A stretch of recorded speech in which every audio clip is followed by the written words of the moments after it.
పిచ్చ కొట్టుడు కొడతారు. సారీ అక్క, మేమే అప్పు వెళ్తుంటే వల్గర్ గా కామెంట్ చేసాం.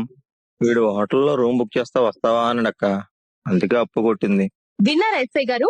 ఒక ఆడపిల్లని అలాంటి మాటలంటే తల దించుకుని ఏడ్చుకుంటూ వెళ్ళిపోవాలా? రేయ్ లేండ్రా రాస్కెల్స్, ఒక ఆడపిల్లని అంత దారుణంగా కామెంట్ చేస్తారా? లోపలికి వెళ్ళండి. వెళ్ళండిరా. సార్, ఇందులో పాపం మా మరిది గారి తప్పు కూడా ఏం లేదు సార్. అంటే నా తప్పుందా? తీసి నన్ను ఇరికించేసి వెళ్ళిపోతుందా? శశి, మీకెంత ఆవేశం వచ్చిందో ఆయనకి అంతే ఆవేశం వచ్చింది సార్. సరే, ఆ కళ్యాణ్ని విడిచిపెట్టండి. ఒరే నా పరిస్థితి ఏంట్రా? ఏమోనయ్యా, వదినేమి మాట్లాడట్లేదుగా. చాలా థ్యాంక్స్ ఎస్ఐ గారు, మీరు నిజం తెలుసుకుని న్యాయాన్ని గెలిపించారు. వదిన, మరి అన్నయ్య పరిస్థితి ఏంటి? ఎవరు? మీ అన్నయ్య? అయ్యో, మీకు తెలీదా? ఆయన ఇక్కడికి వచ్చే ముందు ఏం మాట్లాడారో తెలుసా? ఆడవాళ్ళకేం తెలుసు, మా మగవాళ్ళకి అన్ని తెలుసు అంటూ చాలా తక్కువ చేసి మాట్లాడారు. ఆ మగవారు ఆయన్ని విడిపించుకుంటారులే. టైం చూసుకొట్టింది దెబ్బ. అక్క, బావే. నీకు తెలీదులేవే, మీ బావగారు కమిషనర్ గారు క్లాస్మేట్స్ కదా, కమిషనర్ గారికి ఫోన్ చేసుకుంటారులే. ఏంటమ్మా, మీ వారికి కమిషనర్ గారు తెలుసా? తెలుసండి, కావాలంటే ఆయన ఫోన్ ఆయనకి ఇవ్వండి, ఇప్పుడే ఫోన్ చేసి మాట్లాడిస్తారు. ఆయన ఫోన్ ఆయనకి ఇస్తాను గాని కమిషనర్ గారికి ఫోన్ మాత్రం చేయొద్దని చెప్పమ్మా. ఫోన్ మాత్రమే ఇస్తే ఎలా సార్? విడిచిపెట్టాలి కదా. ఇప్పుడే విడిచిపెడతానమ్మా. ఏ కానిస్టేబుల్, ఇంకా చూస్తావేంటి? ఆయన కూడా విడిచిపెట్టు. శశి కావాలనే టెన్షన్ పెట్టింది. ఇదిగోండి మేడం, సార్ ఫోన్. వచ్చే ముందేదో అన్నారు. కళ్యాణ్, నీకేమైనా దెబ్బలు తగిలారా? కొట్టిందే నేనన్నయ్యా. చూడమ్మా, వాళ్ళు తప్పు చేసి ఉండొచ్చు, కానీ నువ్వు చట్టాన్ని చేతిలోకి తీసుకోకూడదు కదా. తప్పు చేసిన వాళ్ళకి బుద్ధి చెప్పడం మానేసి నాకు చెప్తారేంటి? అప్పు, నోరు మూసుకుని బయటికి నాడు పద. చాలా థ్యాంక్స్ ఎస్ఐ గారు. మా వారితో చెప్పి మీకు ప్రమోషన్ ఇప్పించమని కమిషనర్ గారికి ఫోన్ చేయిస్తానులేండి. చాలా థ్యాంక్స్ అమ్మా. పద రండి.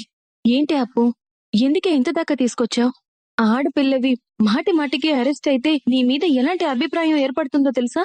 ఏం చేయమంటావక్క, ఇంటికి రోజుకొకడు వస్తున్నాడు. మీ అప్పు హోటల్ గదిలో దొరికిందంట కదా, డబ్బున్న వాడినే పట్టిందంట కదా అని అమ్మని నాన్నని చండాలంగా అడుగుతున్నారు. నా దారి నేను మనసు బాగోలేక నడిచి వెళ్తుంటే ఈ దరిద్రులు హోటల్లో ఒక రూమ్ బుక్ చేస్తా వస్తావా అన్నారు. ఎంత తలదించుకుని వెళదామన్నా నన్నొక బజారు దాన్ని చేసి మాట్లాడుతూ ఉంటే కోపం వచ్చింది, కొట్టాను. పా, కోర్టులో నా తప్పు లేదని ప్రూవ్ అయింది నిజమే, కానీ అది ఎవరి కావాలి? అనామిక చేసిన పుకార్లే నమ్ముతున్నారు. నేను ఆడపిల్లనే కదక్కా, అవన్నీ ఎలా తట్టుకోవాలి? హోటల్కి వెళ్ళామని అంటారు తప్ప అక్కడ ఏం జరిగింది అని ఎవరూ పట్టించుకోరు. అందుకే నా తప్పు లేకపోయినా నన్నెవరైనా ఏదైనా అంటే ఇలానే అంటా, ఇలానే కొడతా. నువ్వేమైనా అనుకో అక్క. బంటి, నువ్వు రారా. ఏమైందిరా? నీ ఫ్రెండ్ని విడిపించుకొస్తానని చెప్పి ఎంతసేపు వెళ్ళావు? ఎంత ఆలస్యమైందేంట్రా? వాడు బాగా అలిసిపోయాడు, వదిలేండి. నేను వెళ్ళి కాఫీ తెస్తాను.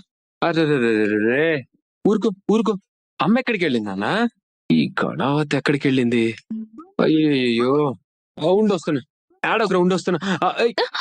ఏంట రావడం? కొంచెం ఉంటే గుద్దుకునే వాళ్ళం తెలుసా? మేఘము ఢీ కొట్టుకుంటే మెరుపు పుట్టినట్టు మీరు నేను ఢీ కొంటే కరెంట్ పుడుతుందండి. షాక్ ఏం పుట్టదా?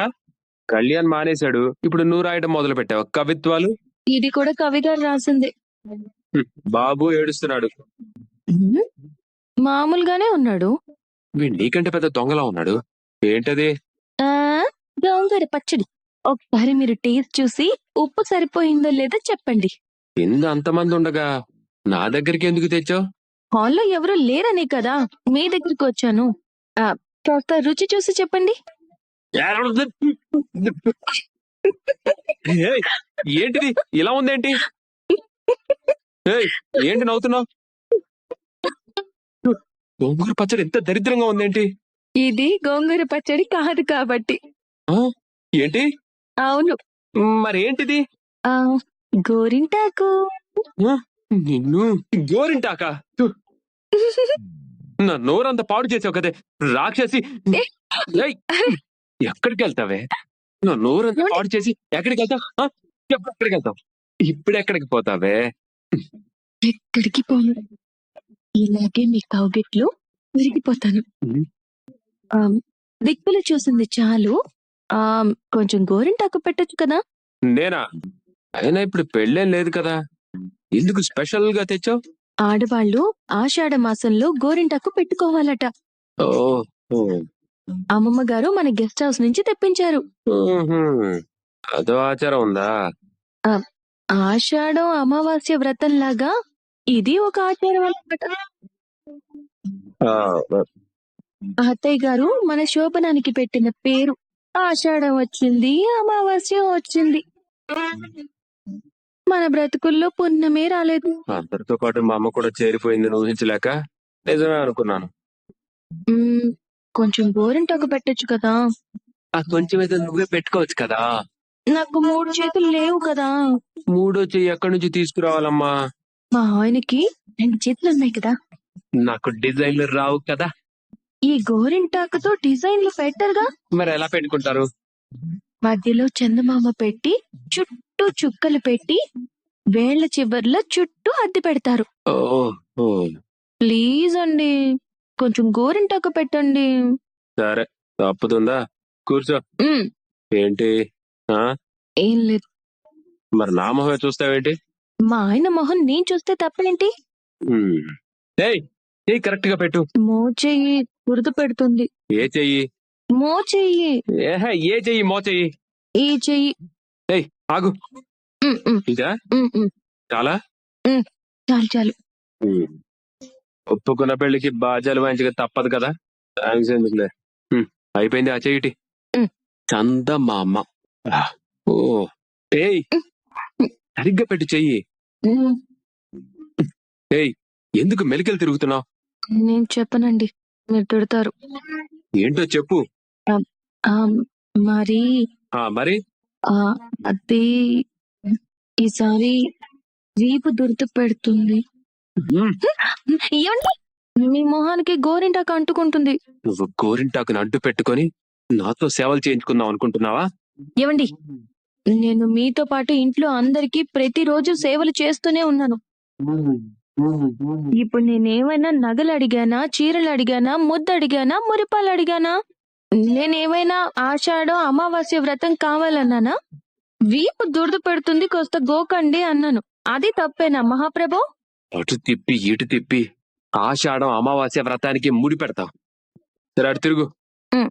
ఎక్కడా? అక్కడ, ఇక్కడ. మీ అప్పు హోటల్ గదిలో దొరికిందంట కదా, డబ్బున్న వాడినే పట్టిందంట కదా అని అమ్మని నాన్నని చండాలంగా అడుగుతున్నారు. నాతో కాపురం చేయడం మానేసి అప్పుతో తిరుగుతావా? ఇప్పుడు ఎలా తిరుగుతావు? లాడ్జిలో అయితే దొరికిపోతారని ఏకంగా ఇంటికే రప్పించుకుంది నీ కూతురు. జరిగిన దాంట్లో మన తప్పు లేదు. ఎవరికో ఎందుకు భయపడాలి? తలుపు తీ. ఎరా కళ్యాణ్, ఇంకా ఇక్కడే కూర్చున్నావేంటి? ముందు వెళ్ళి ఫ్రెష్ అవరా. అరేయ్ కళ్యాణ్. రే కళ్యాణ్, నిన్నేరా? ఏంటన్నయ్య, ఏమైంది? అసలు ఏం జరుగుతుందో నాకు అర్థం కావట్లేదు. ఏ విషయంలో? నీ విషయంలో. నువ్వు పొద్దున్నుంచి అలాగే కూర్చొనుంటే నిన్ను చూసిన వాళ్ళంతా ఏమైపోతారో అని ఆలోచించావా? నేను అదంతా గమనించలేదన్నయ్య.